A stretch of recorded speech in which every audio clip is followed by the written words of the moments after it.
If we lived forever, maybe we'd have time to understand things. But as it is, I think the best we can do is try to open our eyes and see how strange and brief all of this is. You're listening to Raw Dogs.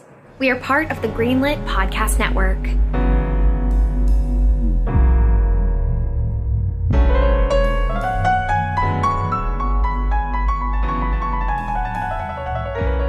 Ace Attorney, Monster Hunter Rise was talked about for a fair amount. They keep updating it. I just can't keep up. I'm not obsessive about that game like everyone is. You caught all 151 of the original monsters. Yeah, that's true. Yeah. Yeah, with my balls. Are we recording? No, I slayed them. I would be breaking off their parts and then selling them and turning it into armor to kill better monsters. Hey, everyone, and welcome to another episode of Raw Dogs. Feels a little out of place because we're recording at Casa de Tom, and it's dimly lit. It's smoky in here, very sexy. Video camera. Video cameras everywhere, and there's a no pants policy at Tom's place. Yeah, strictly enforced. I mean, I went as it's far. It's called Winnie the Pooh. I was trying to really give you a lot of respect and just come here without underwear anyway. Okay. Yeah. So in respect, like every other time, to the Tom. That's why the seats are plastic too. Don't bother. And welcome to the first episode of Indie Games Month. The Raw Dogs will be talking indie games all of Indiana July. Jones 40th anniversary. Yep. Yeah. Good luck finding that Blu-ray. Because after Toby Jones was seen on set for the new one, I knew we had to do an entire month talking about Indiana Jones 5. So I love Toby Jones. Yes. Dude, his Alfred Hitchcock is amazing. I guess I haven't seen that, but I know in Indy 5, the screenshot, Harrison Ford's face has little balls all over it. They're like, they're going to de-age him whole movie. So he'll look like... Fuck. It'll just like look 2008. like a pudding face, sliding around. Can you imagine the pitch to Harrison Ford? Harrison, we're going to put balls on your face. Okay, I'm listening. Whatever. Where's the money? How dare you, sir? My favorite video of him, I think, is when a magician comes to his house and he's like, "Get the fuck out of my house." He's like, "Get the fuck out of my house." I like the video of him crashing his plane. Yeah, the guy can't land for shit. Granted, he crashed a plane and just walked away though too. He gets hit by a door on Star Wars. He's like, "That's it, I'm done. Yeah, kill me now." Well, Can we move this scene earlier in the film? Yeah, I predict he's going to crash a plane into Mark Hamill. Hamill dies. Harrison Ford walks away. Yeah. Hamill shoots Ford, and Ford somehow kills him. Does he hate Mark Hamill? I don't know. Does he hate Mark No, they're friends. I'm just saying. Okay. I mean, look what happened to Carrie Fisher. I don't know. I think Harrison Ford will be anyone's friend for the right price. Yeah. Wow, this got off on a tangent. I'm sorry. Well, who cares? We're talking about indie video games, not Indiana Jones video games. Okay. That's another day. So we have, for the next 3 episodes, a smattering of games that we all chose that we wanted to talk about, but I thought it'd be fun to start Indie Games Month with just kind of a general discussion. What are indie games? Like the history of indie gaming. And Dylan, you're like the resident indie guy around here. I love indie games. Indie games are kind of the more artistically pure version of what video games generally are. AAA video games, they tend to be focus tested to hell, and it's trying to do everything for everyone at the same time. Whereas with indie games, it's usually smaller teams. They're usually talking a bit more to each other, and they're making, usually, to be honest, better looking, more, I would say, wholesome and probably shorter experiences. Yeah, definitely more creatively driven. Yes. And when you have less, just like in indie filmmaking or any like indie music, maybe I don't know if it applies as much because I think musicians, I guess, I don't know, once you're a big musician, maybe you do have tons of interference from studios, but... Not if you're on an indie label. I think the world of indie, whether it's film or music, is pretty similar. You don't have meddling adults ruining your artistic vision. They don't bring in 50 hipsters into a movie theater and make them listen to your song. No, if there was less tambourine in this section... More cowbell, baby. More cowbell. Yeah, that'd be every feedback, just more cowbell. I liked this band before today. I just want to say that. Well, they don't sound like they did before, and that's why I'm upset. 0 out of 10. Why is there no tambourine in Mr. Tambourine Man? You can't remake it without a tambourine. Yeah, but definitely more creatively, I guess, creatively driven, willing to make more chances. Maybe actually have a point to their games. Maybe saying something, maybe topical, political. You'll see that sometimes. But I've been playing indie games since the dawn of indie games. So, well, they got popularized with a few different releases. One being Cave Story, and another one that really brought about this kind of renaissance was Braid. I think that was released in 2008, if I remember correctly. Braid would be consoles. If we're strictly talking console indies, Braid was like the dam broke open there. Yeah. Because if you want to define what an indie game is, it's made by individuals outside of a studio loosely, because even that doesn't apply anymore. But Space War back in the day was made by a couple of dudes using a computer they probably shouldn't have been using that for in a college, and they made the first video game kind of an indie game. Dot chases the dot. I guess, yeah. They made it independently, really independently on the sly. So the story of that game is killer. Dot chase dot dot. It's it really gets you. I can't believe they haven't made a movie yet. They greenlit a Mighty Number 9 film, I learned today, and that was alarming to me. Not recently. They did before the game came out. Oh my God. Yeah. Can you imagine? I'm going to pitch this to Universal. But when I was looking up the history of indie games, the earliest that people kind of agree that it started happening was bedroom coders, just single people or friends just hanging out using Apple IIs and ZX81s, VIC 20s, and Acorn Atoms. And I even have heard some of those words before. I think old computers. Yeah, and I think one of the things, especially early on in video games in general, I feel like it was a lot easier for people in their basements who had the equipment to bridge the gap between the higher end titles like Nintendo, what they were making, and making their own thing that could actually be comparable or similar.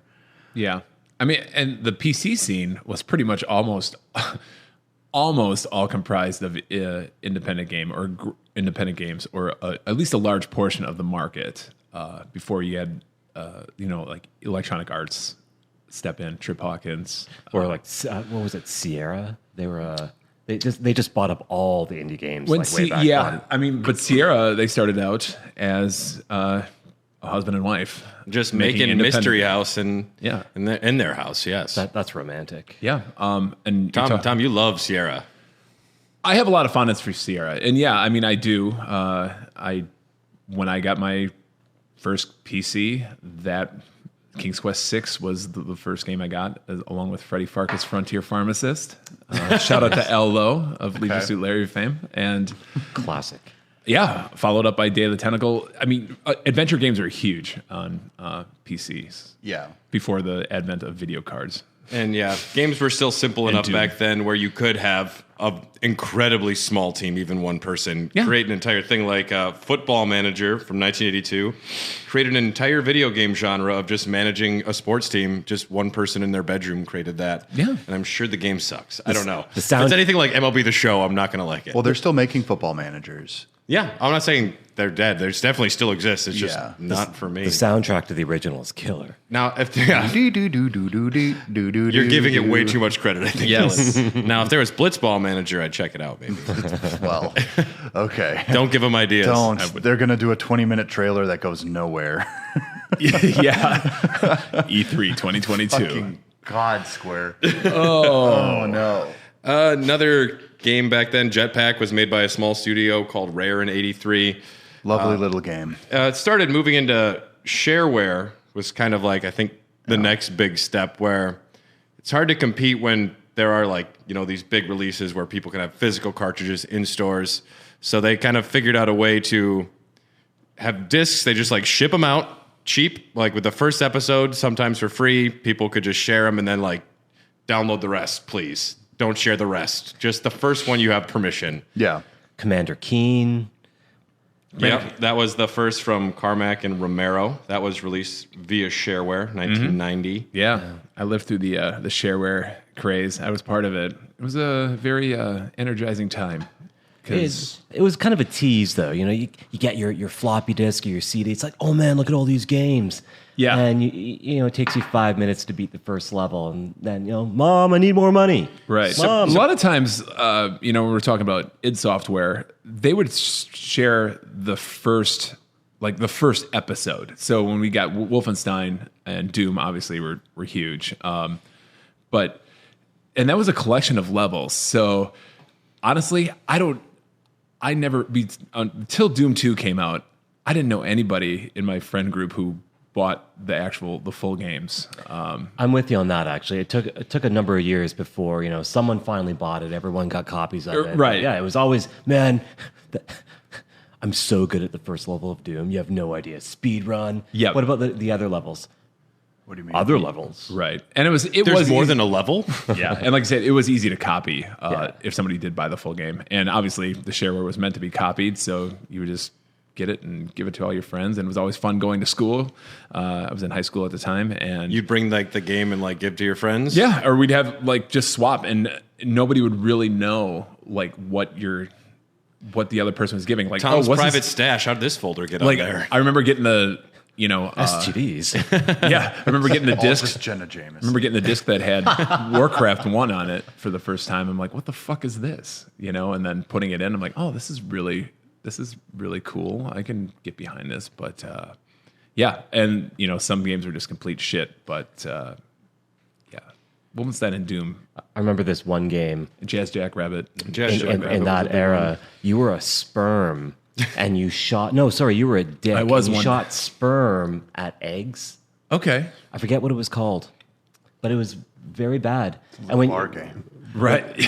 When you ran out of sperm, you get the little shrinky dink, and you lost. It's harder to aim.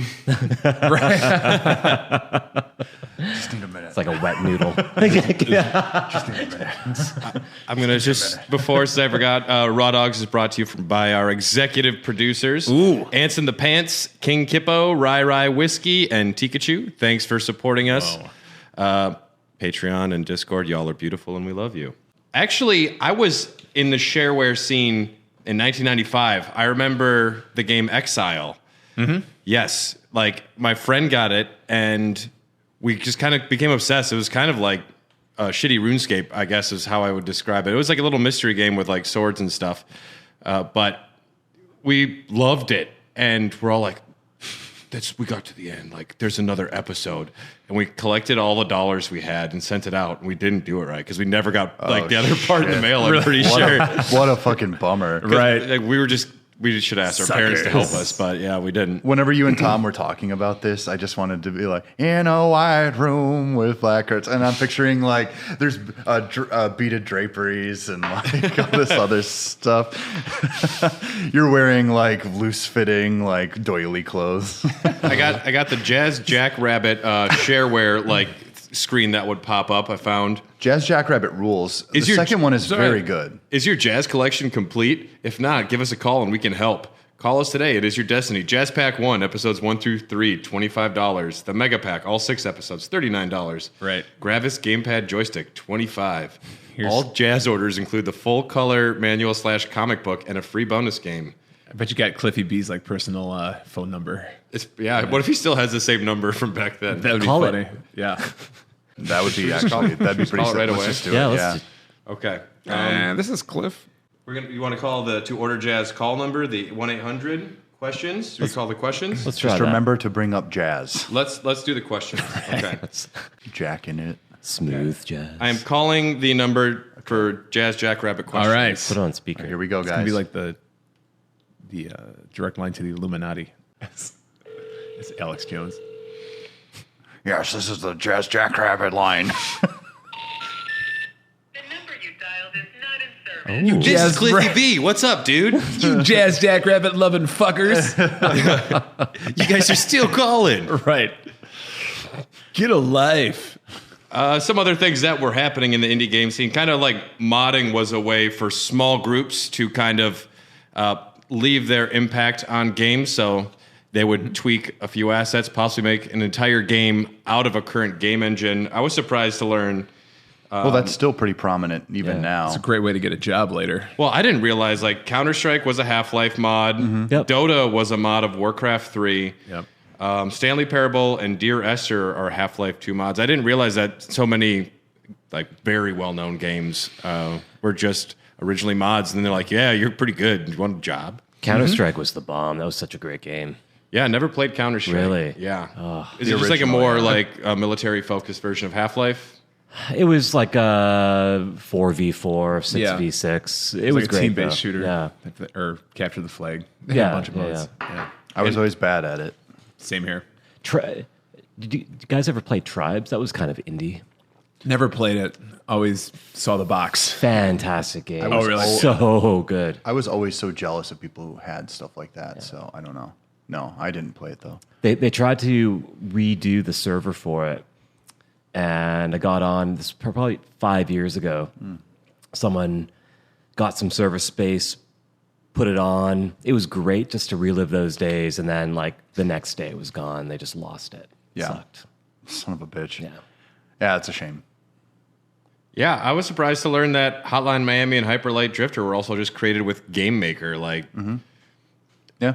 RPG Maker still gets used to make like those top-down kind of, like Final Fantasy PS1, types. Super Nintendo ones. Yeah. I mean, a lot of them are complete dog shit, but like the fact that people use it and it's so easy to use, like their game, you can make a game on something like this and then just sell it on Steam for like $5. You're still kind of making some cash. Yeah. Period. I think even like games like Myst were like based off of Twine or maybe an earlier version of Like String? Of Twine. Yeah, Sorry. based off of String. Basically, you like tie different scenes together on screen with like, visual representation. I'm knitting a video game for my grandson. or hyper. No, Myst was Crocheting Myst simulator. was Hypercard. I'm sorry, but yeah. So It's a Mario game. Yep. And I forgot, but there were some modern Stick shooter. instances of Twine. There are some modern instances of Twine, like indie games. It's a string game. It's a string type game. Careful, we're leaning into territory where Tom is just going to walk out. So, I mean, and I was never a PC gamer. I know that when Steam's digital storefront opened in 2003, that became a very big portal for indie games of all types. to Like start. Portal. Portal, yeah. Wow, that's good. Wow. Wow. Yeah, that was huge as just for the distribution of it. Yeah, no more physical. Directly to players. Yeah, anybody could upload. Literally anybody could upload something. Their quality control was not and still remains. It has Yeah. not. Case in very point. questionable. I was Case going in to- point. Don't Get Caught is on Steam. You guys know that game? No. no. Is that what you've told me about this? You have to just jerk off in It's- places and not get caught jerking It's off. the jerk off simulator. There's two. The first one, That's fine, You're though. That's you're actually you're a funny. teenager in the bedroom, Oh. and you got to jerk it, and you can't let your mom catch you. Number two, It's like red light, green light for Sounds jerking like right. you off. stole my game. number two, you're in the back of a cab, and you can't let the cab driver Yeah. catch you jerking off in the That's back pretty seat. Yeah. The cab driver always knows. Oh yeah, he's I mean, watching. you're like He already always on your knows. way home. He's jerking anyway. off too. Yep. It's like, The final level is when you realize that the cab driver was also jerking off and you couldn't tell the whole time. I cannot believe I'm getting paid to do that. Now, if that was a multiplayer game where it's two people trying to jerk off without catching each other, Yeah. That's Don't Get Caught 3, Circle Jerk. Yeah. it's a masturbation game for my grandson. Now in VR. And This one's hentai. I mean, pre-Steam, there were other digital storefronts. Just a heavily like segmented just group of them online. But Yeah. when Steam came out, I mean, having Valve behind it and just having the juice of Valve. It was basically. hot. It was hot, and it just centralized a lot of the place that you can download games as a storefront. And so as far as indies on PC, that is when I think that dam kind of broke open as far as getting exposure to a lot of people. The wider world in general, like the early aughts were like either you had like a PlayStation 2, PC gaming was still kind of unapproachable, for a lot of people. I think. Early 2000s. Yeah, Yeah. I mean, it was still a little niche, but it was picking up steam certainly. Hey. Yeah. I mean, it was. once pretty, they turned that valve.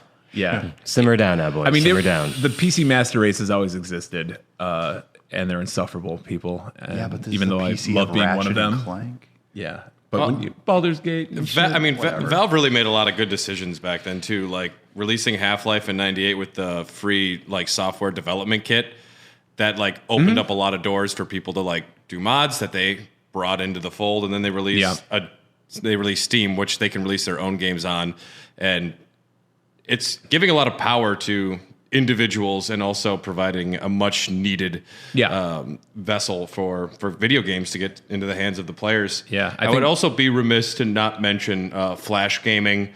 Flash gaming was a thing that happened. I couldn't recall any games I played back then, but I remember playing a lot in like E-Bombs World, and that's indie gaming right there. That's a couple of people just like making some questionably like either great or really bad games, but I remember playing a handful and loving them. One of used the to spend best a lot. ones was Alien Hominid. Yeah. Oh, I remember. All right. That game fucking rules. I almost bought the full copy of it for the GameCube, and I'm like, this game is wicked hard, and it's a Flash game, and they're selling it for $50. Well, it's more than a Flash game at that point. But At that point, yeah, but it still looked pretty much. it said HD at the end, so. It didn't. Oh, shit. Oh, it didn't. No. No. There was that was only nothing high Xbox def Live about a Arcade one. GameCube. SD. Yeah. Yeah, SD. Yeah. a lot of that stuff. Regular version. Well, what's cool about Flash games is that it's a really easy way to get into the idea of coding and really understanding. Like this taught a lot of people how to, it's like Yeah. it's like a stage below the Right. actual thing. It made a lot of people make shitty ass fucking games, Oh yeah, I played or so allowed many. them to at least be able to. Yeah. Well, it's kind of like flooding the game market and causing the crash in the early 80s. Like Flash games, like everyone just release everything at once. But luckily there was still ways that things get upvoted back then as like you could tell what was the better ones. Yeah. I remember you just go to, I think it was E-Bombs World. You just like search top 10 games or new games and just waste a bunch of time on there. Yeah. I mean, Being able to play them in the browser too was, Play them at school. oh yes, Yeah. very important. Yes. Volume down. Pre-Fortnite. Yeah. one of those like quiz ones where you have to answer a question and then you get to see a naked lady. Yes. And then Mrs. those. Reedburn catches you and you're Yep. fucked. Hello, get principal. That's right. You got a Yep. real Terry It's like my mom helping me study for my homework. Yeah, and That's a besides, reference. besides Steam, then 2005 is when the 360 launched Xbox Live Arcade, which would get a lot of big budget names behind the indie movement and start really getting them in the hands of the console players, which is, I think, the majority that are harder to reach. Yeah. Because the first indie game that I remember really seeing and being exposed to was Braid. Everyone's like, it's an indie game. Yeah. It's like Kevin Smith made a game. It black was and white. prestige at the time. Like you heard something like this and you're like, oh, this is unheard of. I mean, for a lot of people, it wasn't.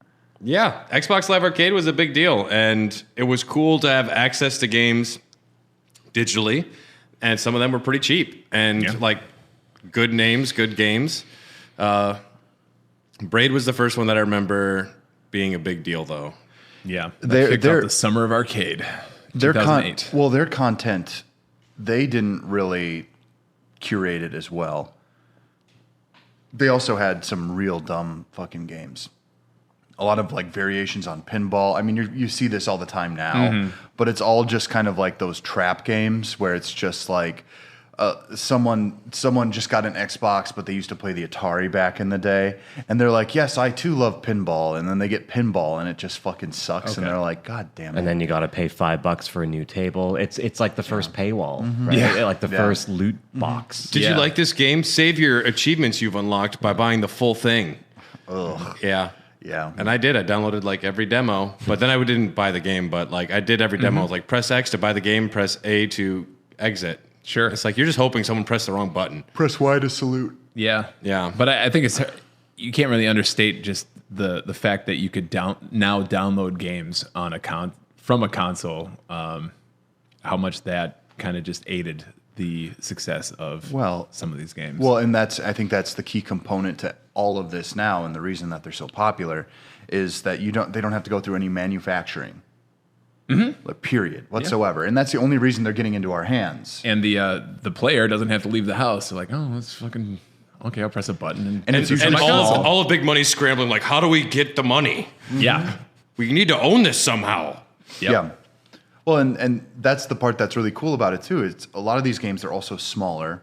They're usually more bite-sized experiences. Yeah. When you see, like, the download size of an indie game, you're like, no shit. I'm going to be playing this in less than an hour. That's cute. That fits on an SNES card. Or nowadays, it's like, oh, I got to play this in 15 minutes. That's Yep. awesome.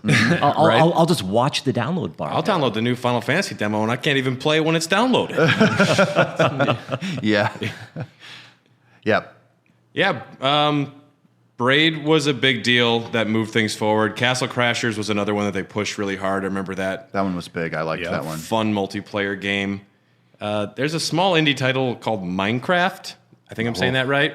It has an umlaut in it, I think, It's right? Minecraft. Minecraft. It's Minecraft? Latin. Minecraft. Yes. That I remember hearing like whispers about it when I was working at a movie theater. My buddy's like, I'm playing the beta of this game. Yeah, he just like come up to me and whisper Minecraft and run away. But no, he was saying he's playing this new Minecraft game and it's amazing. I'm going to the bathroom now. Well, and Tap under the salt twice when you're there. Yeah. I read today that Notch, the guy who created it, sold his business to Microsoft for $2.5 billion. Think of how much it would have been worth if you waited 2 years. Would have been like $5 billion. Well, at $2.5 billion, does it matter? Like, Yeah, I'm 5. it was the second best-selling I wanna be video game in the Bezos. world in 2017. I don't know if it's still up there, but that's an indie game. That's a dude made a game, and like that's. Yeah. I think the height of Minecraft is an institution now, you know. It just, It's a almost religion. its own genre. my nephew doesn't. I don't believe he plays it, but he watches it and he wears Minecraft stuff. Like he watches people play Minecraft. I don't know if he actually plays it though. yeah. I mean, kids these days, it's their Legos now, you know, like they are born into Minecraft. I'm surprised Minecraft doesn't make Legos. They do. They do. Okay. There is Lego. That's a good Minecraft. transition, actually. Tom, I brought you some Werthers. Dude, I know old people really like hard thank candy. you so and thanks for the sugar free. It'll really appreciate tame that. back the diabetes. Thank you. Thank you very much. I don't have teeth anymore, so it doesn't really matter. But, you know, thanks. No, thanks, Jamie. Appreciate It's a sucking it. candy. I do like Werther's, by the way. Who doesn't like Werthers? Did you see my big bag? Pretty good. Up there? You keep that bowl by your true. bed and you make us eat it when we come in your bedroom. Yeah. Guess all the. Cost of entry, boys. Down if you're. Anyways. Okay. I'm gonna go wild Minecraft tonight. has I didn't- Legos. I didn't fucking sleep last night. Full disclosure. I think a lot of my exposure to indie games came from Indie Game the movie. I remember first time seeing that, being really taken aback, because that's my first time seeing like the development process when it could just be like a small team putting stuff out. Fez is very good. Yeah? I own it on several systems. It's an excellent video game. It's also a hat. You would actually really like it. I think it just became very And he posh. wears a hat. That's a fez. Yes. Shit. It just became posh, I think, to hate him after he said like Japanese games suck. So he has dumb opinions. Who gives a fuck? Well, I'm just saying, I think like it was easy for the media to get behind hating him, and it was just clickbait articles. Remember, everyone wants to do He was an early something. cancel.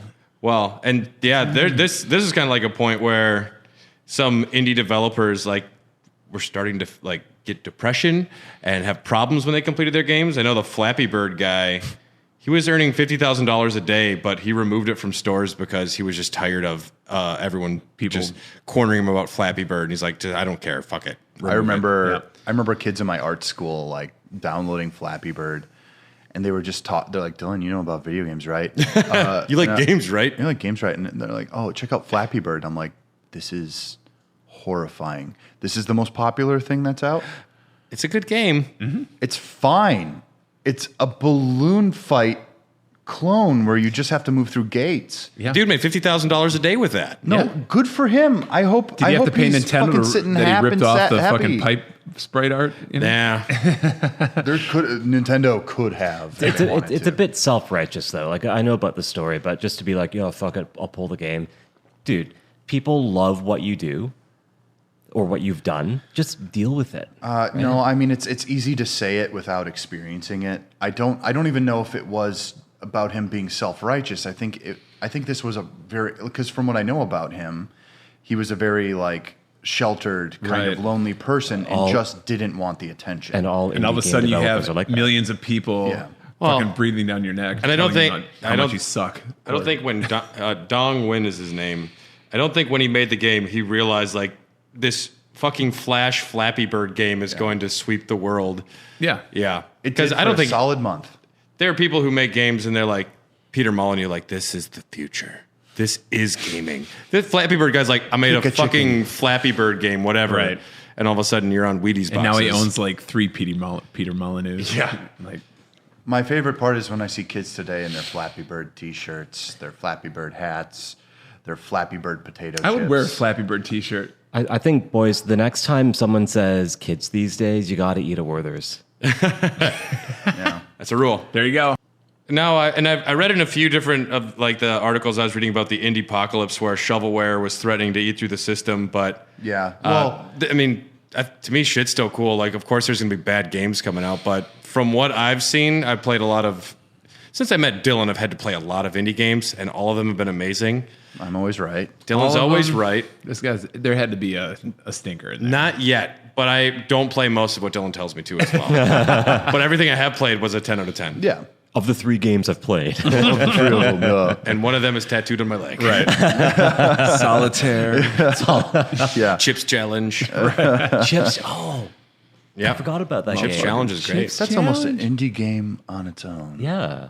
Yeah. I thought you meant the Pocky One Chip Challenge.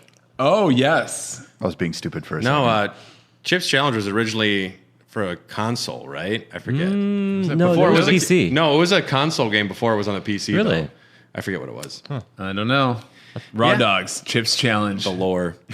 No, indie games are in a really good spot right now, from what I can tell, because the number of like just amazing games, like the top games of all time, and so many of them are just bizarre sounding titles. Yeah. Well, and it's so so we've got- dumb to say like they become legitimized, but I mean, right now, I think most people are just open to playing experiences.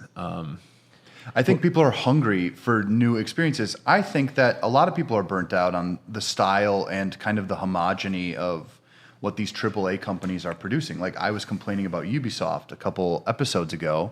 I think people are tired of that. People want new experiences because every time I go on to Steam, it's some indie game I've never heard of and it's blowing up the charts. Speaking of Ubisoft, do you remember when they tried to do like Valiant Hearts and Child of Light? Child of Light. They had the Ubi Art studio to kind of do the indie I loved indie it. vibe. I loved Get some of Valiant that Hearts. money. I love Valiant Hearts too. Child of Light was pretty good. Child I of didn't Light mind is it. very good. Yeah. It's- Sorry, I didn't mean to derail you. No, you're fine. But I mean, like that's like even they were trying to imitate it at some point, and then they just decided, well, these don't make the kind of money that we're looking for, and so they don't want to pay a bunch of artists. So I think realistically, though, if you look at to your point, Dylan, like with the big AAA titles, it's kind of homogenous now what you get. But at the same time, like 80% of indie games out there, it's the same game with a different skin on it. So it's kind of getting to the point now where you get an indie game, it's like, well, I've played this already, but it's just a different name, different pixel art, whatever it is. Yeah. So it's kind of broaching the same tedium. Yeah, that is probably one of the downsides of people having access to centralized storefronts like Steam is a curation process that has always been, especially now, just a thorn in people's side because there's so much crap. How do you get through the noise to the good games? That's the biggest problem with the internet in general is you're just getting bombarded with content everywhere and finding a way to filter the content to find what you actually want. Have you ever mobile games? It's no different. Okay, so Same thing. have you recently gone to the eShop? The Nintendo eShop has so many things on there that I am just like, I don't know what you are. What am I looks like supposed to garbage. do? $3.99 for backgammon and 35 games. I'm like, that one that's actually probably 52 okay, but- games is good. $10 for a calculator. And then, They made Dom just $5. finds out there's Hentai versus Evil, downloads it immediately. Sounds like Dom. He's alone this week, I think. Just playing hentai versus evil. Must be. What's gonna win? He downloaded Always this, hentai. He downloaded this Candy Crush type game. He's like, dude, I didn't know what I was buying, but you got to try it. So I've honestly I heard good downloaded things. it. My wife sits down beside me and she's like, is this that sex game that Dom downloaded from the eShop? I'm like, yeah, it is. Like you line up your candies and then their girl orgasms or something. It's like, Dom, what the fuck are you playing, man? It's a rhythm game. It's a rhythm game. Pretty hot. It's people like him who are encouraging this. So Well, indie games remind me of indie filmmaking, and that if you're going to be operating inside of a major studio and make a major blockbuster release, the possibility of it being anywhere close to your personal idea or like a Edgar Wright picture or a Christopher Nolan picture, it's very hard in filmmaking to have a name associated with like, I am above studio interfering. When you see my movie, this is Quentin Tarantino, and you better fucking believe it. Yeah. And video games, indie games, you can do that. You can do that all the time. Kojima Well, is no yeah. American McGee. Let's just be honest. I don't even know who that Alice. is. Yeah. Yeah. Who's That was a American great McGee? game. He's one of them. He used to be in id Software. He tried to be one of those guys that made a name for himself. He was a level designer. And we'll talk a little bit more about crowdsourced games in our next indie episode. But it's been a way for your Igavanias or your Keiji Inafunes, people who think that they are these figures and these creators, to find funding and make indie games that are their visions, that are what they're trying to make without 10 people saying no or 50 people saying no. I mean, it's hard to steer a ship when there's 50 people trying to hold the wheel. Yeah, and that's actually what I truly believe, that for the most part in modern gaming, especially in these AAA titles, if they had less interference from the top, these games could come out probably like 8 months sooner every single time. And if they're like, because everything gets focus tested to hell, they literally bring in people to be like, well, how do you feel about this character's interaction with this? It's like, who cares? Why don't you just do the thing and then have them react afterwards? I don't understand this incessant need to create something that everyone is going to like. Like, not everything's for everyone. That's why I love indie games. That's why, like, whenever something pops up on the eShop, I'm immediately just like, yeah, well, I'm gonna get it eventually. Yeah. Period. Yeah. So When you have a lot of suits involved, it's usually those suits have to justify their positions and then give their notes. And unfortunately, when you do have to go through that system, they think what only things that have sold and made us money before are what people want. Doing something like making an old retro style adventure game. No one wants that. There is such a desire for old school games, point and click games, RPG games. Make me an 8-bit platformer. Call it Shovel Knight, and everyone's gonna fucking rage about it. You know. and you'll keep making it for the next 8 years of your life. Another DLC. Right. And Which now have the all 10th been good. character gets its own DLC. Those have all been good, so it's really hard to complain. Yeah, they all play differently and take the system and do something new with it. But Yeah. I don't know. It's a way to push the whole art form of video games into new ways. Like, we'll talk about What Remains of Edith Finch in another episode, but to take what a video game is to its purest form and make it very cinematic and about choice. And if people want to call it a walking simulator, that's fine. But there is something very unique about that storytelling that would not have passed through a regular studio. No, not at all. Yep. I'm going to save all my thoughts about Edith Finch Yeah, because don't need to. I that is a game very close to my heart. Definitely. Because you're wearing the shirt right now. Yes. If Edith is Super Mario. Oh my God. What remains of Luigi? Look, there she is. It's Edith. That would be fun to do, like Her remains. Mario's Mansion. You get to see all of the Mario characters, how they died. You get to the top, and it's baby Mario at the top the whole time. Yeah, that makes sense. Yoshi was just dropped in a fucking Yeah. cavern. They all died by suicide. They all died by suicide. There's so many Yoshis. I'm done. This fucking thing won't shut up. It's the beige Yoshi. I have found his corpse. Toad was smothered in the bed. Sorry. How dare you? That's one of the best games ever made. Not disagreeing. Now, What Remains of Edith Finch in a Mario art style could be fun. Maybe. Probably I not. thought somebody was trying And then to it was a make like Goomba, and then it was a Paratroopa. I thought someone was trying to do a demake of that game at some point. Of Edith Finch? Of Edith Finch. I don't get the reason. I don't understand why. Yeah, that's one that I wouldn't want a demake of. I understand a modern RPG done in like old school style, but Edith Finch is so good because of its like pure, simple level design. I fucking love Edith Finch. Or what remains of her, anyways. Right. What remains of Edith Finch? It's a bit of a spoiler. well, we're going to take a quick break to hear from some of the other amazing shows from the Greenlit Podcast Network. When we come back, we're going to talk about 2 games that were selected as some of our, not necessarily favorites, but I think games we wanted to talk about and play. Yeah. And they have since become favorites, at least for me. They're pretty good. We'll be right back. There you go. If you look at indie games, I just want to be like a devil's advocate dickhead right now. So indie games are on the same trajectory as AAA big budget games. It really is, just on a smaller scale. Yeah, as an indie game developer, if you don't have, even if you're partner with a distribution company, they're still going to want, this type of game. They're going to want this type of time frame to release it. They're still under the same types of pressure, unless they're purely Steam, purely eShop, things like that. At the same time, certain games to more extents than others, though. Yeah. But just looking at the hodgepodge of indie games out there, the hodgepodge of AAA games out there, within a given year, you could probably count up maybe 3 to 5 games that you just loved for AAA and indie. Mm-hmm. It's all hodgepodges. It's just different budgets of hodgepodge, right? Like, how many times can you play the same fucking indie game where it's a Mario clone, or it's this type of clone, or this type of clone? Just like AAA games, it's this type of clone, it's this type of clone. Look at Biomutant. Yeah.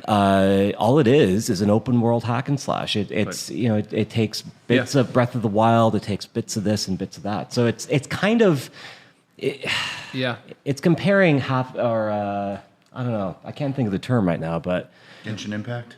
Yeah. That is a great point. But then there are people who, especially with the advent of Kickstarter, where people are looking to resurrect their dead franchises, or at least play something similar, like being Bloodstained was the first ever Kickstarter I backed, and I'm so happy I backed that. But that was just everybody wanting another Symphony of the Night from the guy that made it. We're like, I don't care if it plays exactly, if it's the same fucking castle, I just want to play this game and support this guy. Yeah.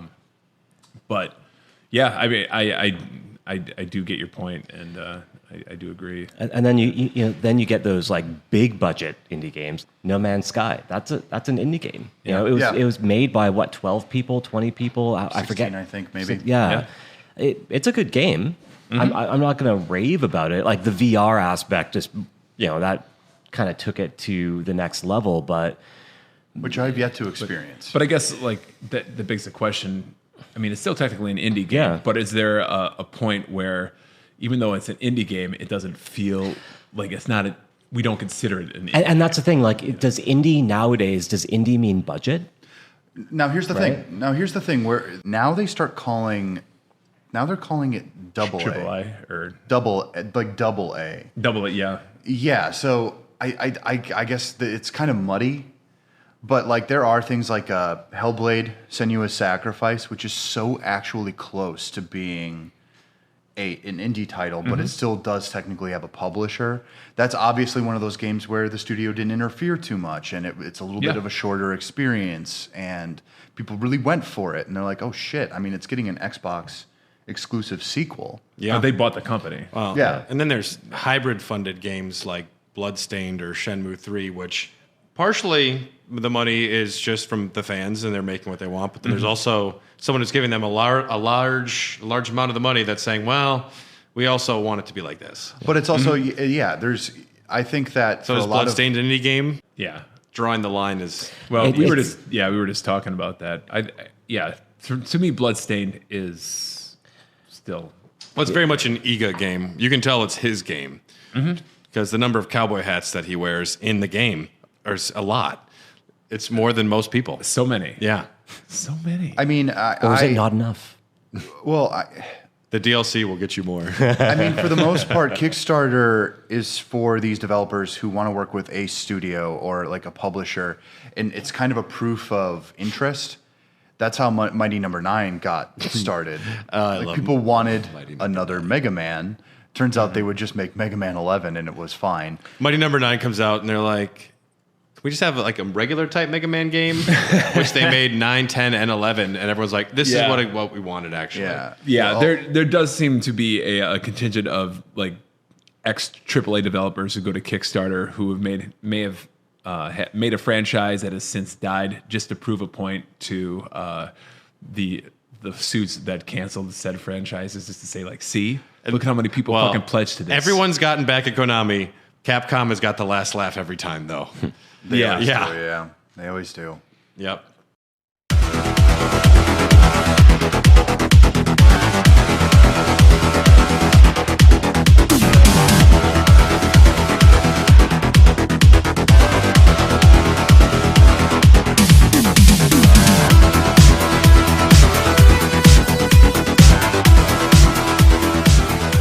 We're here to talk about some games in specific now. Tom, why did you choose Nex Machina?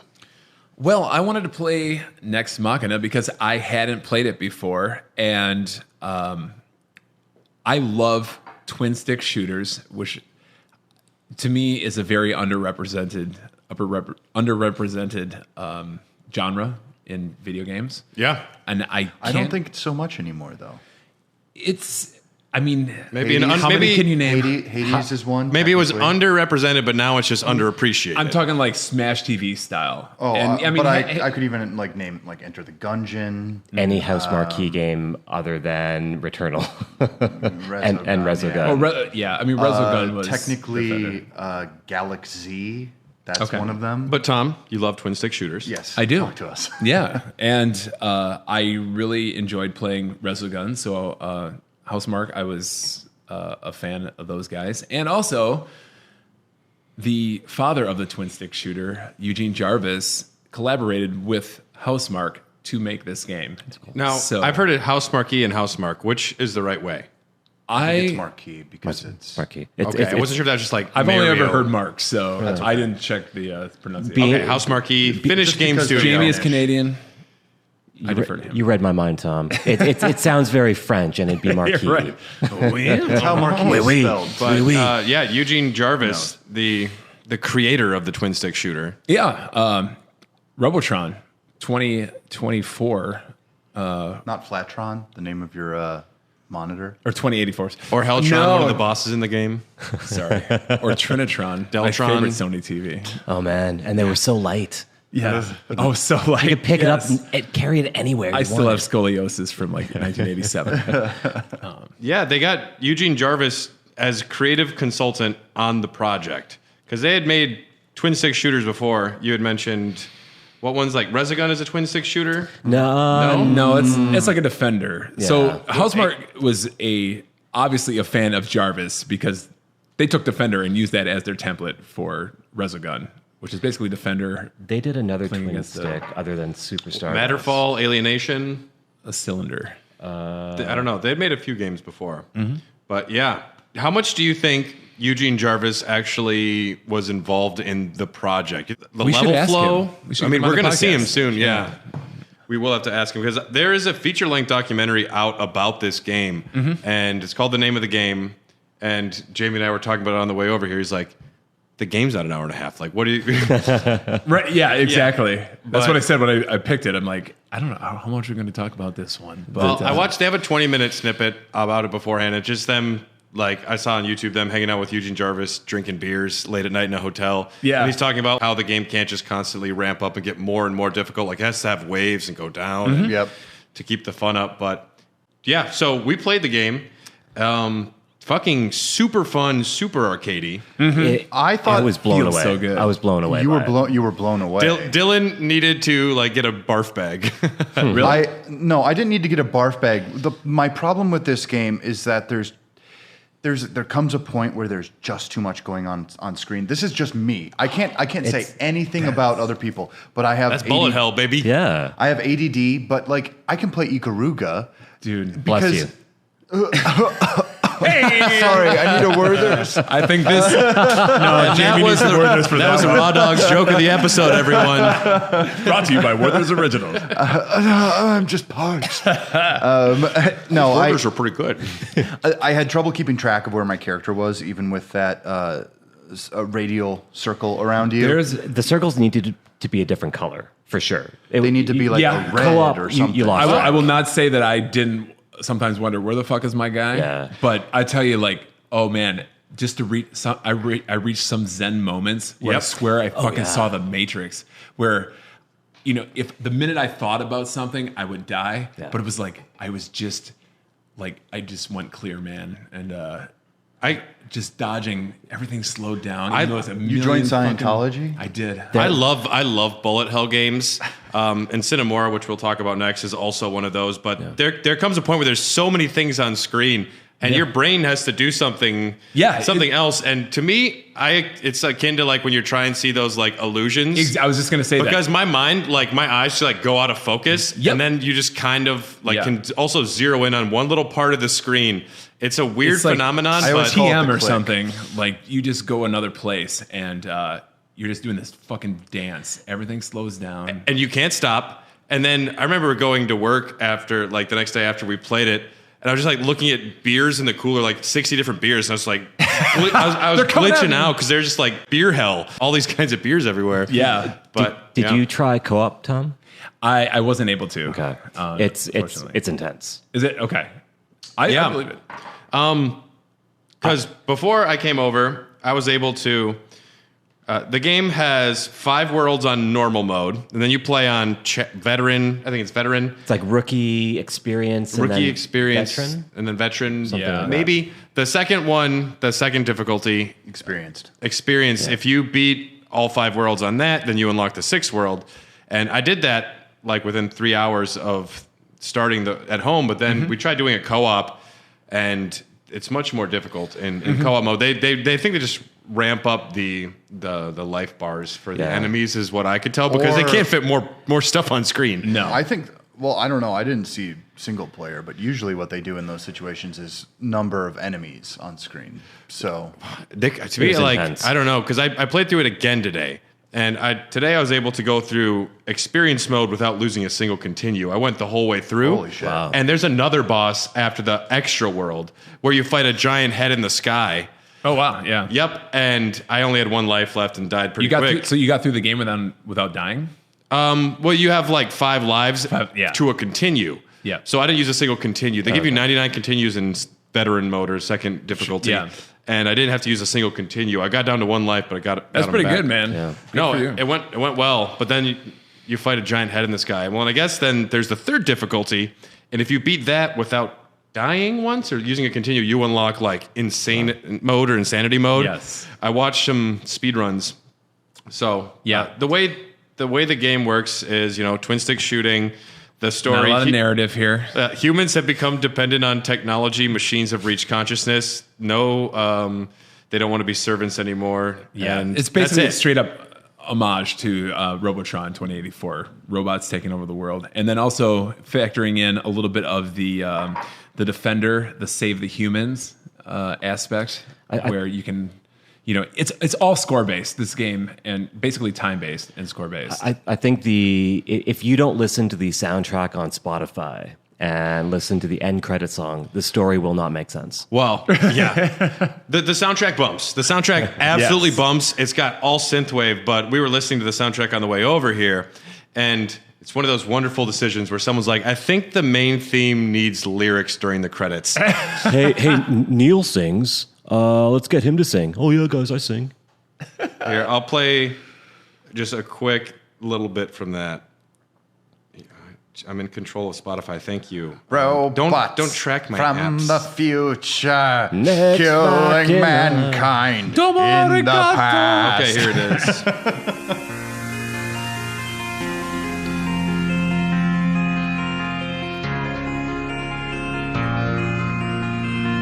Took her out was a Friday night.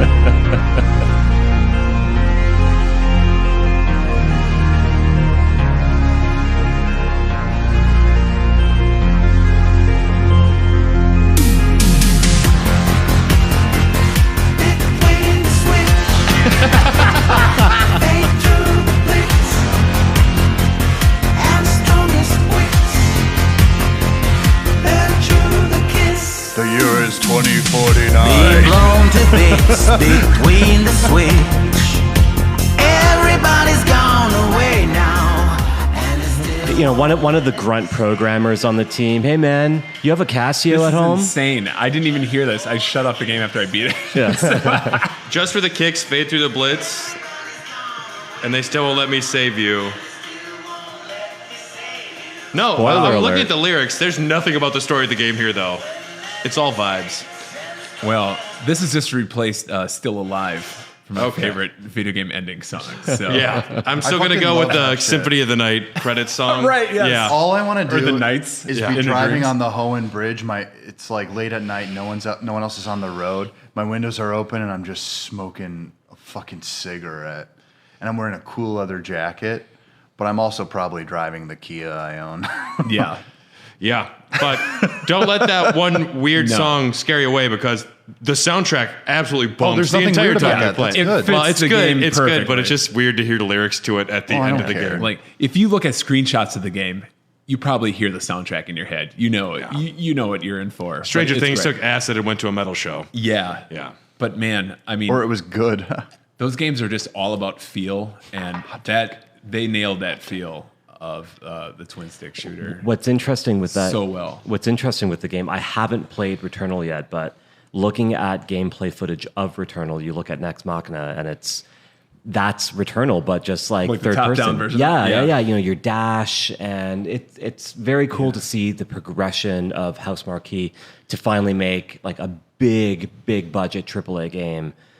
It's kind of cool. Yeah, and we'll talk about it with Sine Mora a little bit too. With anything that's a bullet hell or like an arcadey shooter type game, it's not so much the single player like story experience. You want to beat the game, and it's the repetition, it's mastering the power ups, it's getting the score higher, and that's like the more I play Nex Machina or Sine Mora, the more fun I have because I learn the enemy patterns, I learn where things spawn, I know where hidden things are.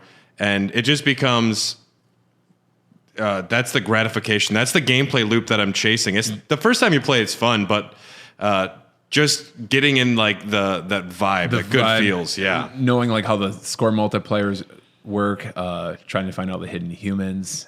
And how about the engine? Like the upgraded voxel What engine from what the fuck? The game, the PS4 game, Resogun. Yeah. Because it said on gameplay, it said twin stick voxel shooter. I didn't know what the term voxel meant.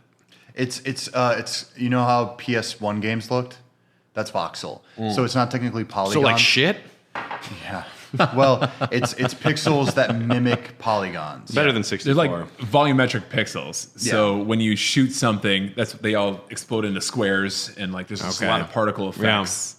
I will say I watched a speed run and I was very pissed off to find out that the sword is one of the most powerful power-ups. Because they use it at bosses and just like slice through the bosses, but it's dangerous because you have to get close. You just have to hated stay the sword. just enough away. Yeah. I didn't even realize when I first picked up the game before Brad and Dylan came over that you had to save humans as well. And as soon as I saw that little human, it's like, oh shit, it's Resogun. But you can actually get them. You can actually find them. Okay. Yeah. I mean, and to speak to the arcadeness of it, so you have humans scattered around each little like mini level you're on. You have to save all your humans. You'll be fighting a boss and just not have saved all the humans. There's just like one guy just like walking around, no other enemies, but just like the boss shooting everything. Hey, buddy. Help yourself a little bit. You He's know? just walking around I'm only eating one, Werther's. Help me spaceman. help you, you know? Yeah. I honestly, watching you guys play, because you guys are the ones who got through it mainly, and I was just like, well, these fucking people are idiots. Isn't there like some If I was a Darwinism robot, going on here? I'd kill him too, man. Yeah. Yeah. I'd join the robots. Man, I am Dylan Tron. Dylan Tron. That sounds like a Terminator movie I'd be terrified to see. Thank you for letting me be here, guys. It is very cool. My CPU is a neural net processor, a learning computer. I'll be at Sabbatic. Right. Let's get hookah. Puff, puff. Pass. Right. I have no lungs. Shit. I will never feel high again. This is hell. Anyways, Nex Machina, I am glad I finally got around to playing it, and it's now in my library forever. And if I ever need a good game to just chill out to, It's funny that you say chill out, Yeah, but it is like to me that's like I have a cup of coffee in the morning and just play through one round, see how far I get. Yeah. Because it is like a nice little fun like Zen experience. Just throw it up and zone out, and hopefully not die. I've added that game to the list of you have 15 minutes to play a game, Nex Machina or Tetris Effect, right? Just play a couple rounds. Yeah, same vein, it's right? one of those. Yeah, I don't want to spend 3 hours at a game. Got a half hour to spend. What do I want to do? Twin Right. stick, right? Yeah. It's a constant struggle just to find, like, if I've got a little bit of time left in the morning, I don't want to watch a show or something that's just so passive. yeah. And so I often have trouble finding something to just like want something to really do with my sink hands. my teeth into. Especially when your stories aren't on, right? Like when the soaps aren't on. Well, Golden Yeah. Girls does not air that early. It's actually surprisingly late for a show like that. Which is weird because old people are asleep by then. Yeah. Golden Girls is Actually, not it's just for old people. It's so late. It's the best show of all time. Well, it's just so late that it's It's early. also Tom's version of porn. It's getting there. A couple more years. Final thoughts on Nex Blanche Machina? is pretty hot. Fucking loved it. I thought Nex Machina was an amazing game. Yeah. Enjoyed the experience. Love the sound effects, and I love the sounds, like the music. Yeah. Yeah. That feels like I put a quarter in a machine when I play that game, which is a high compliment. And your eyes bug out. It's great. Yeah. I can't focus on things for like an hour afterwards. Honestly, even watching you guys play it, when I got home, I'm just like, I've got to lay down and like just not. look We're having Vietnam flashbacks driving the Lime scooter home. dun, dun, dun, dun, dun, We dun. played for like what? You're driving home. You're on a line. I think we played for like 3-4 hours. I couldn't really sleep right away after that. Like just colors everywhere. Yeah, Sure.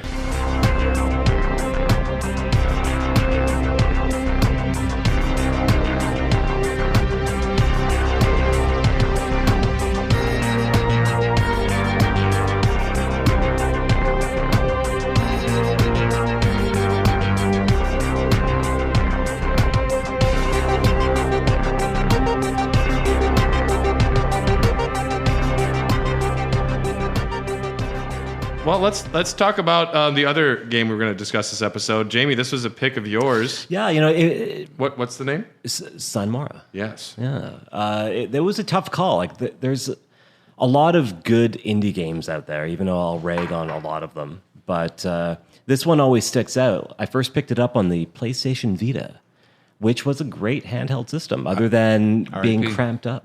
I was very excited to hear you play this on the Vita. Yeah, it looked fantastic on the Vita. The gameplay mechanic of it is just super unique. It actually, you know, a twin stick shooter or just a side scroller. Sorry, Sine Mora is a side scroller, but bullet hell type game.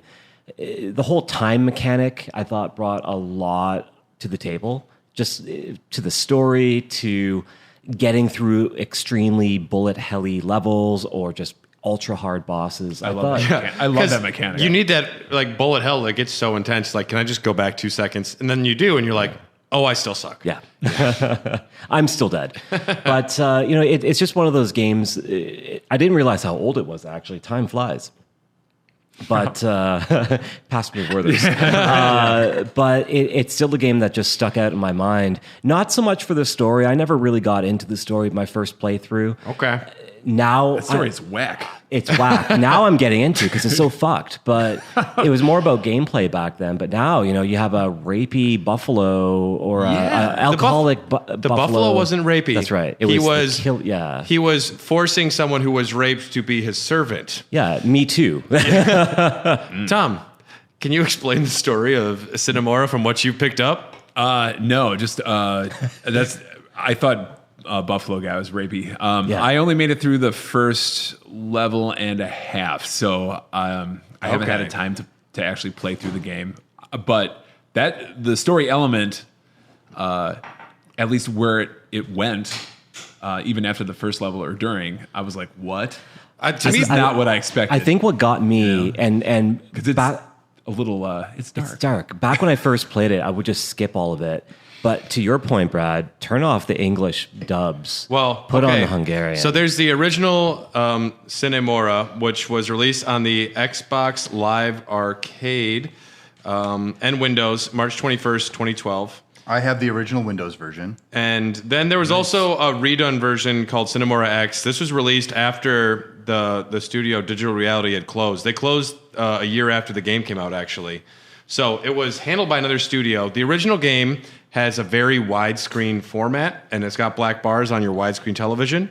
And so it's got an extremely cinematic view, for better or worse. I played it today on the original Xbox one, and I actually do prefer it like that. With the bars? With the bars. It looks really good. And so this Hungarian You studio, can see more coming at you. they decided to just they recorded temp tracks of Hungarian for the characters because that's just what they had, and they wound up liking it more. The redone version added English voice acting, and I lasted 10. I'll play the entire game with it. I lasted 10 seconds. I'm like, oh, it's so bad. And they read so slowly. I am Kobold King to Buffalo. Headquarters.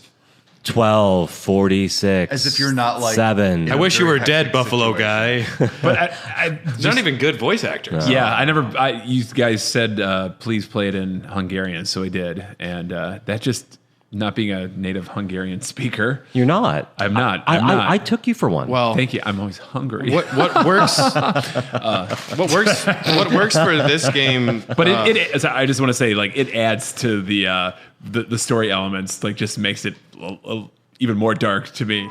A szerelem megtévesztő, a szív könnyen csábul. Az igazinál tudod, hogy ő az igazi, és rá fogsz jönni, hogy nincs nála igazi. Yeah. Like a rapey character in Hungarian is ultra dark. Rapey buffalo. Guys, the buffalo killed the raper. Did you guys not pay attention? But he was using the deer. No, he wasn't using Akita Dryad. Okay, he was using the bunny character.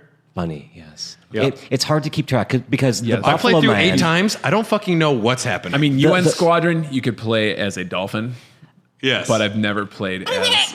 Well, okay, but the Buffalo Man's son is a Wolverine. It makes no sense. No, it doesn't. Zoobly Zoo. in Well, space. it's okay. So let's break it down to its core elements. It World War is II. gameplay wise. It's got the time mechanic. Otherwise, it's a pretty straightforward bullet hell. You get more power ups to like get a bigger spread and power for your weapons. You get some other like unique weapons for your ships. But apart from that, it's set in a world designed by like the boss battles. The bosses were created largely by Mahiro Maeda, who did the Animatrix, Kill Bill, and Neon Genesis Evangelion.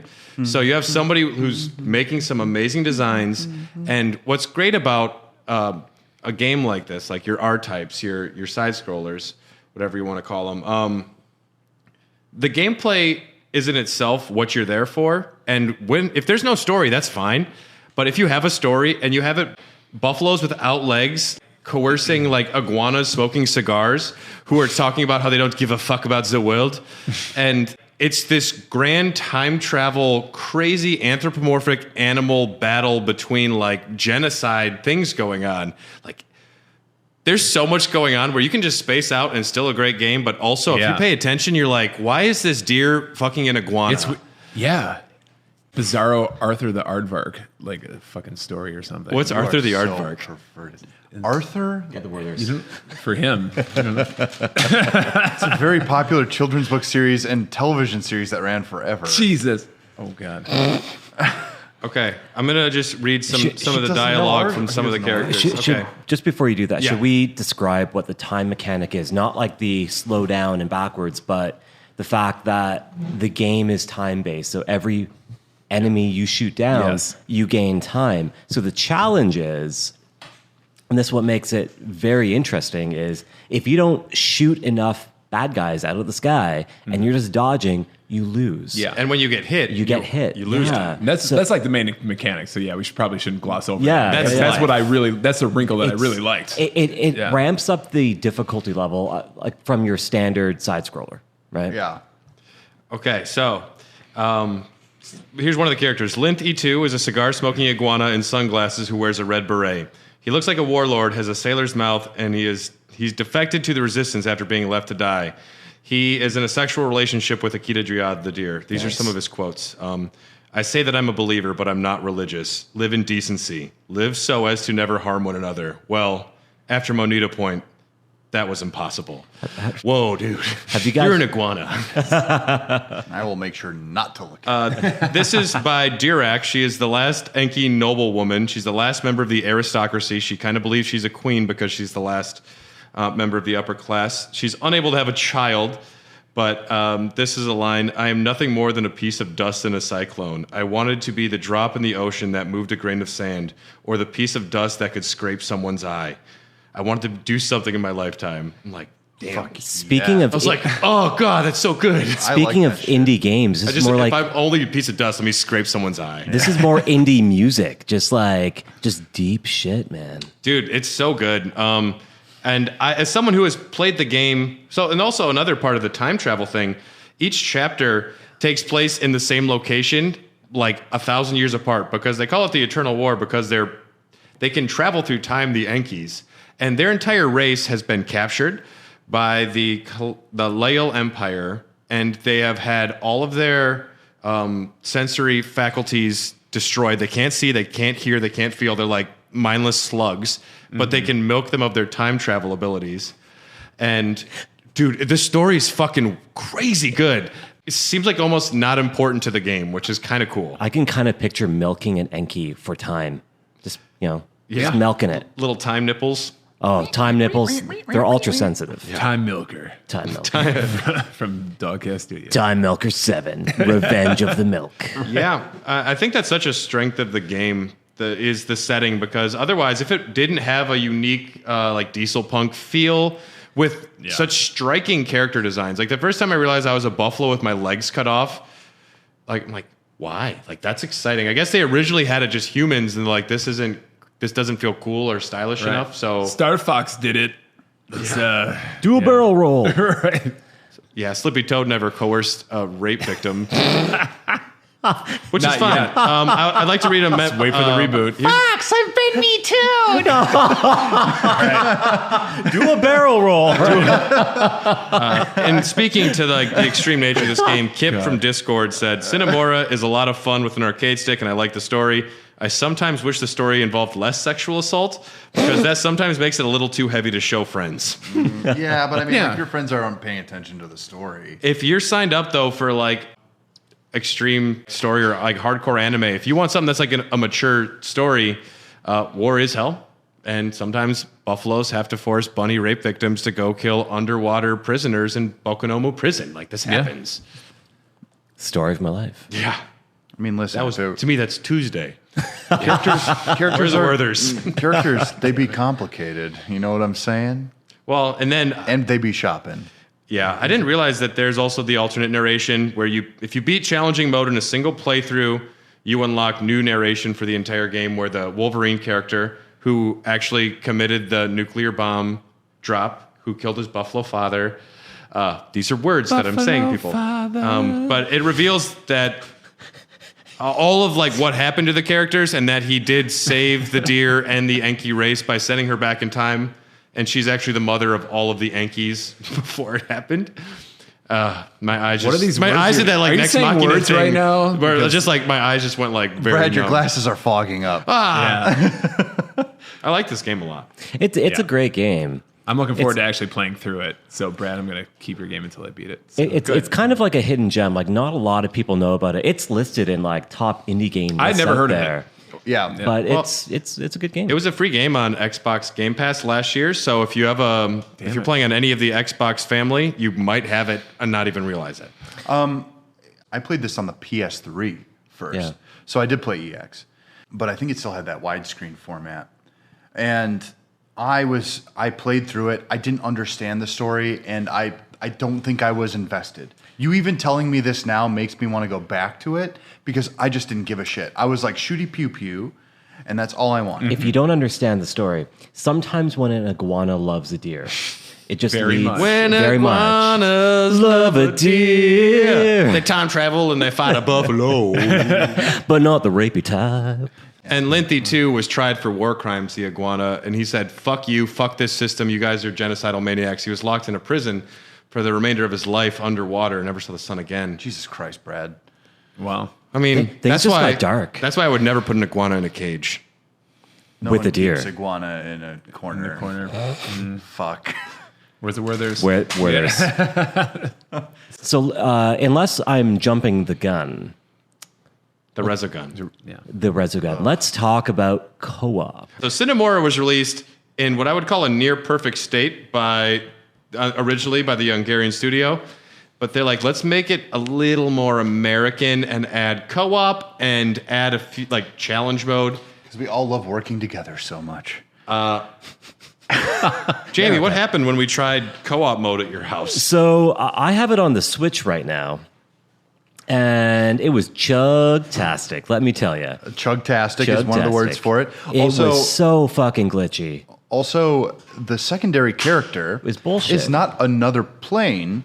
It is a swirly defense probe that has almost twin stick shooter elements to it that explodes for no reason when story intersections come up. So it's literally just that So bad. literally that they just didn't want it on screen during the points at which they had a kind of cut scene. That was the craziest part to me. It's like literally this is so secondary that they can't even like. It's not like the animations are exceptionally complicated. You could have added this to it, but they just make it explode. So two things on that. Number one, when you read the description about, oh, there's a co-op mode, that's cool. It makes it seem, and maybe I read it wrong. but- No, you would imagine it to be this way. So what I would pilot, and then Dylan would twin stick shoot in the same vehicle, which seems really cool. Then you can focus on dodging and shooting, but that's not how it is. Like you could fire in front of you. I mean, Yeah. the way I imagine it is there'd be two planes. Okay.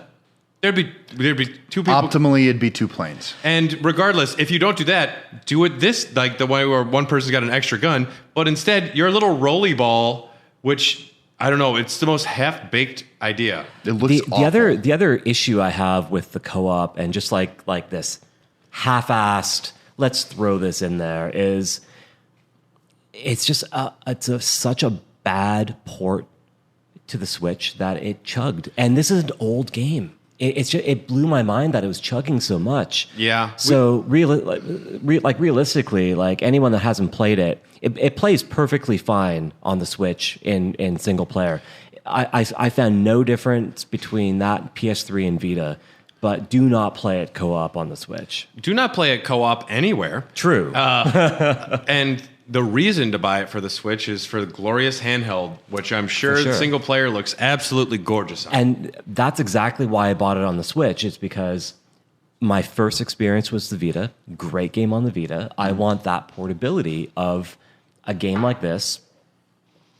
It's portable. Yeah. So Switch makes sense. But yeah. Yeah, everything else that it added to.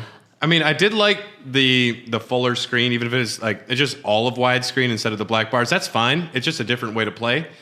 But everything else they added, I mean, okay, it's got 4K, it's got all your bells and whistles. But outside of that, challenge mode, garbage. Co-op, garbage. It was a lot of unnecessary stuff, in my opinion. On top of that, that was the last time we played, or I played my Switch, was when you guys were over to try co-op. I picked it up today in handheld mode, and the game wouldn't recognize both Joy-Cons. Sometimes Really? sometimes that happens with aging Switches. That actually Oh, does really? happen, yeah. Mine does it all the time. Okay. And it's kind of a pain in the ass. I don't think it's game specific. Well, I that will just say means that. I'll Give have the to get Switch a the Werther's. new Switch Pro, the mythical Switch Pro that's Mythical. coming out. Because mine's like That's- first edition Mine is Switch. too. Yeah. I think you're missing the most egregious mode, and that would be multiplayer Oh Versus. shit! Yes. Oh god. It's got a versus mode. It's hot got load of two garbage. ships. It's just like you. It's It's almost combat like for Atari it's just up 2600. and down where you can like shoot. You You can move other directions, but really it's combat. Yeah, it's combat. Yeah. But you're And- also just the shitty drones that you are in the Yeah. multiplayer. Yep, you're not even the ships. It was baffling. I expected there to be any sort of reason to play any of these other modes, and to be so shut down like 1 out of 10s across the board.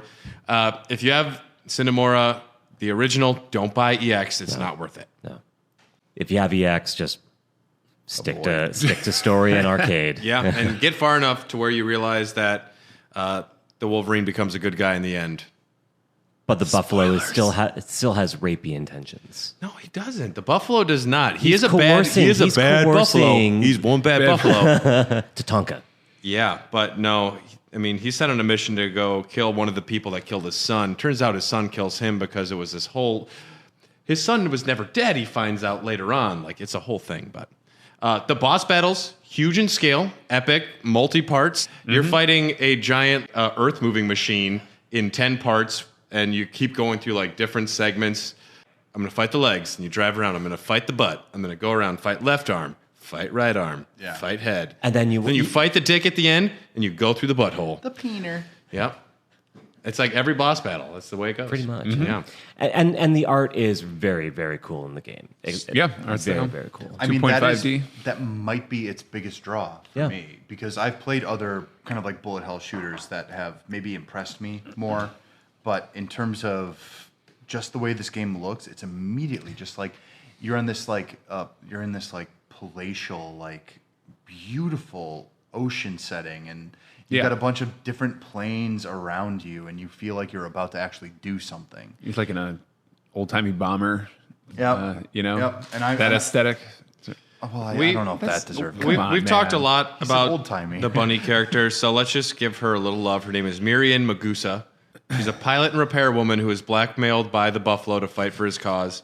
She is secretly an Enki and is hiding among the Empire under a fake identity. She speaks through a voice box because she had cancer as a child.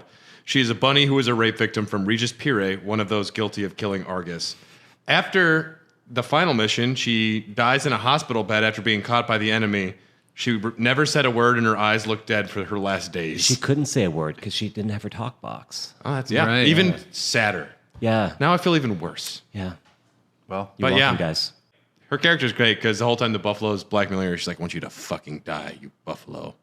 That was her only line. Like, Oh, she has a lot of lines, dude. well, yeah, but like every beginning of the level, hey, I'm the Buffalo guy. You got to do this for me. Fuck you, man. I wish you were dead. But yeah, I'll do it. That's cool. That's cool. Yeah. Well, she's being blackmailed because he's going to out her as being essentially a Jew in Nazi Germany.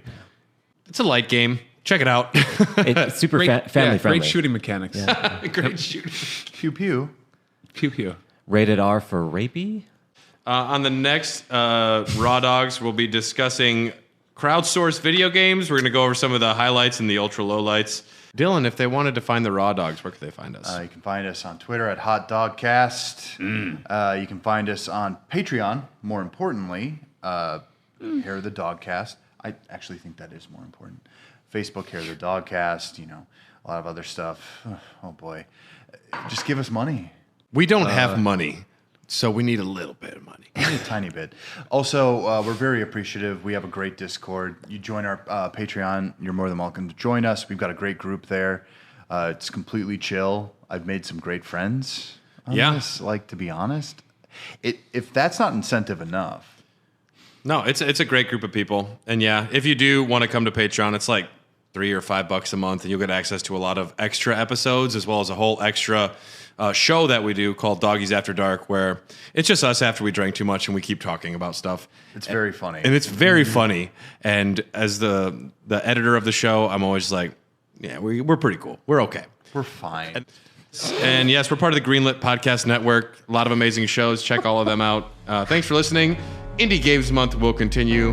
And support indie things if you can. If you can't, just support us. Support us more. We're an indie podcast, so that's cool. Bőgöt és túlzott magabiztosságot tapasztalnak ebből a hitvallásból. De ha én nem teszem, megteszik mások.